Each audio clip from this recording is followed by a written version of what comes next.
இன்னைக்கு வீடியோல அட்சய திருதியை கிளிம்ஸ் தாங்க பார்க்க போறோம். நம்ம ஒன்று நினைச்சா வேற ஒன்று நடக்கும் சொல்லுவாங்களே, அது போல தாங்க எனக்கும் இன்னைக்கு நடந்துச்சு.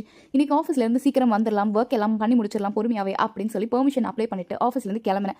பட் அன்எக்ஸ்பெக்டடா டிராஃபிக்ல நல்லாவே மாட்டிக்கிட்டேன். பால் பாயசம் பண்றதுக்கு பால் காசி வச்சுட்டேன். இன்னைக்கு பாயசம் பண்றதுக்கு ஆச்சி பாயசம் மிக்ஸ் தாங்க எடுத்திருக்கேன். ஒரு பாத்திரத்தில் எடுத்து அதில் 250 ml காய்ச்சின பாலில் இந்த மிக்ஸை ஆட் பண்ணிட்டு லோ ஃப்ளேம்ல பாயில் பண்ணணும்னு விட்டுட்டேன். பேரலா பொங்கல் பண்றதுக்கு ஒரு கப் பச்சரிசி, அரை கப் சிறுபருப்பு எடுத்திருக்கேன்.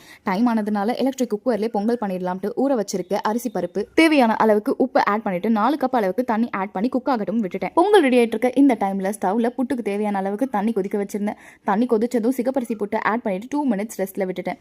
சைமல்டேனியஸா புட்டு பாயசம் ரெண்டுத்துக்குமே சேர்த்து தேவையான அளவுக்கு நெய், முந்திரி, திராட்சை ரெடி பண்ணிட்டு ஆட் பண்ணி இது ரெண்டுமே தனியா எடுத்து வச்சாச்சு. அதுக்கப்புறம் பொங்கலுக்கு தேவையான அளவுக்கு நெய், முந்திரி, மிளகு, சீரகம், கறிவேப்பிலை, அப்புறம் இஞ்சி தூள் சீவி ஃபைனா சாப் பண்ணி தாளிச்சும் எடுத்து வச்சாச்சுங்க. ஃபைனலா கோவிலுக்கும் போயிட்டு வந்துட்டு எங்களோட டே இப்படி தாங்க முடிஞ்சிச்சு. ஸோ உங்க வீட்லயும் எப்படி பண்ணீங்க அப்படிங்கிறத மறக்காம கமெண்ட்ல சொல்லுங்க. கூடவே ஃப்ரெண்ட்ஸ் அண்ட் ஃபேமிலிக்கு ஷேர் பண்ணிட்டு நம்ம சேனலை சப்ஸ்கிரைப் பண்ணவும் மறந்துடாதீங்க.